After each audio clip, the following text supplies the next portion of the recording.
di sini saya akan menjelaskan secara singkat apa itu teknik budidaya tanaman perkebunan. Teknik budidaya tanaman perkebunan adalah serangkaian metode yang diterapkan untuk mengelola tanaman perkebunan agar tumbuh optimal dan menghasilkan produksi tinggi serta berkualitas.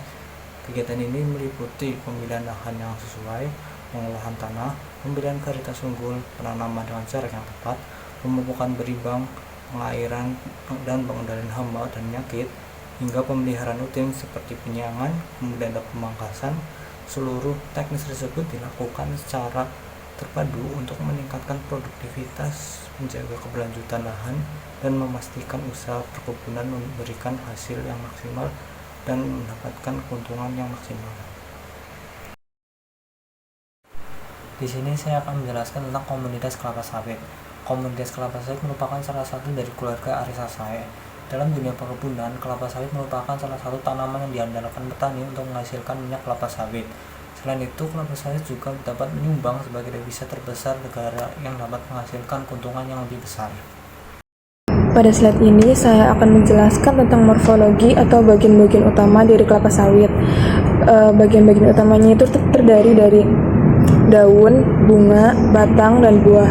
Yang pertama itu pada bagian daun. Daun kelapa sawit sendiri itu termasuk daun yang majemuk dan berwarna hijau tua, dan di bagian pangkalnya itu terdapat pelepah yang fungsinya untuk menopang daun kelapa sawit.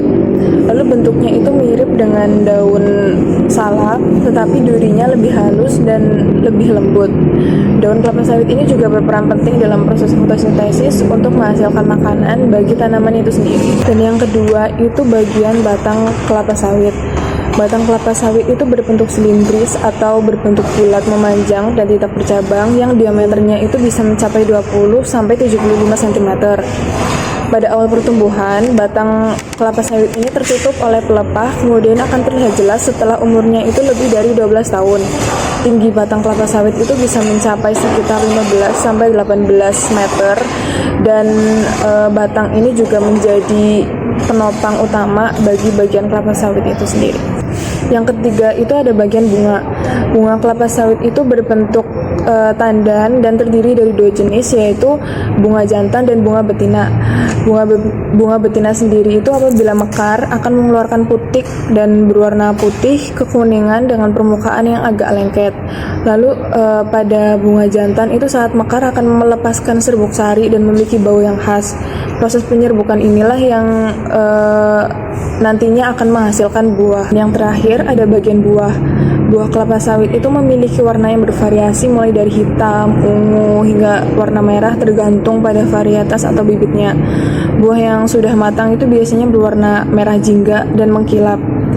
Di dalam buah kelapa sawit itu sendiri terdapat bagian yang disebut mesokarp atau bagian yang kaya akan minyak yang menjadi sumber utama bagi penghasil minyak kelapa sawit. Jadi dari 4 morfologi itu, setiap bagian dari kelapa sawit itu memiliki fungsi dan tugasnya masing-masing yang saling mendukung dalam proses pertumbuhan dan produksi kelapa sawit. Pemeliharaan kelapa sawit dan pengendalian OPT. Pemeliharaan sendiri terdapat 3 tahapan, yaitu yang pertama pemupukan. Dengan jenis pupuk yang digunakan adalah pupuk NPK, TSP, dan dolomit.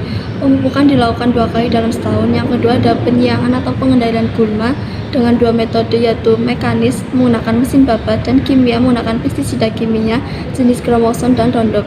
Yang ketiga ada pelunasan atau pemangkasan, yaitu membuang daun yang dapat mengganggu pertumbuhan tanaman adalah jenis daun yang sudah dalam usia sudah tidak produktif atau daun tua.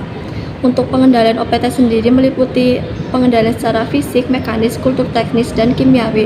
Namun yang secara umum dilakukan adalah secara fisik atau mekanis dengan cara manual pada larva atau hama kumbang badak di tanaman kelapa sawit dimatikan secara manual dengan menggunakan alat atau dibiarkan mati terkena paparan sinar matahari.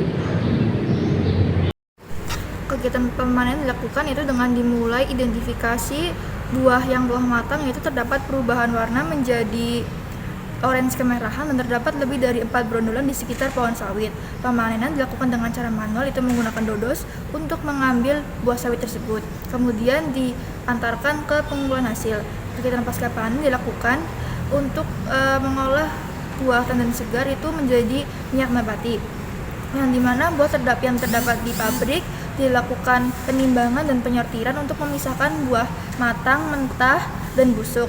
Kemudian direbus menggunakan uap dan dilakukan perontokan menggunakan mesin perontok. Pengepresan dilakukan untuk memisahkan minyak sawit dari kotoran dan air tersebut.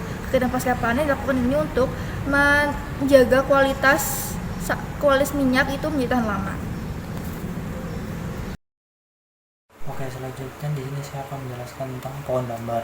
Damar adalah jenis resin alami yang dihasilkan oleh tanaman dari keluarga Dipteropesae.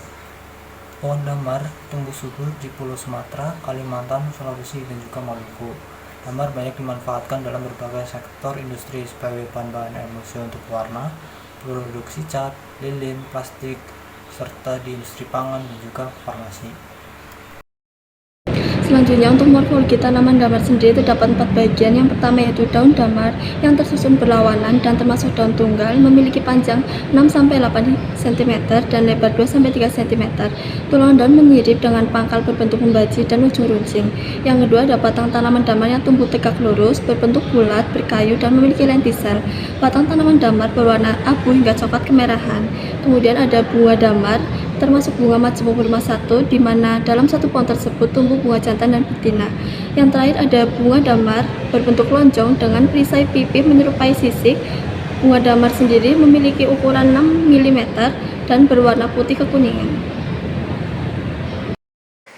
Selanjutnya ada pemeliharaan dan pengendalian OPT. Pemeliharaan tanaman damar meliputi pemantauan pertumbuhan, pengendalian hama dan penyakit, serta memberikan pelatihan dan penyuluhan kepada masyarakat untuk menjaga regenerasi dan ekosistem berkelanjutan. Selanjutnya ada pengendalian OPT. Pengendalian OPT ini umumnya menggunakan insektisida. Nah, karena insektisida mengandung bahan kimia, itu dapat menyebabkan pencemaran lingkungan. Selanjutnya ada panen dan pasca panen. Pemanenan damar dilakukan dengan cara menyadap getah dari batang pohon damar melalui teknik tapping.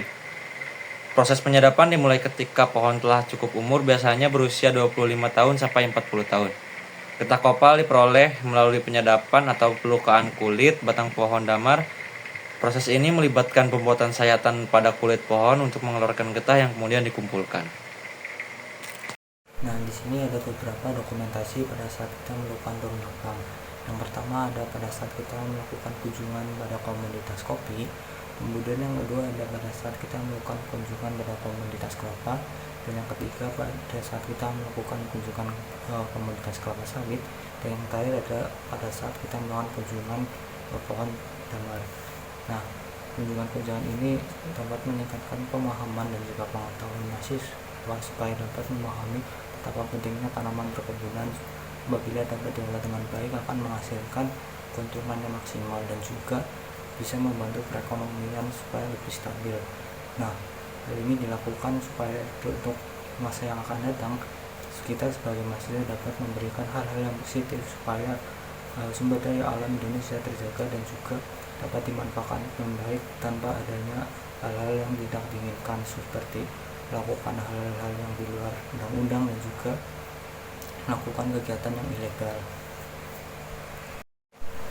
Sekian presentasi dari kelompok kami, kurang lebihnya mohon maaf apabila masih terdapat kesalahan penyampaian yang kami sampaikan. Terima kasih dan semoga dapat memberikan pemahaman tentang pentingnya tanaman perkebunan.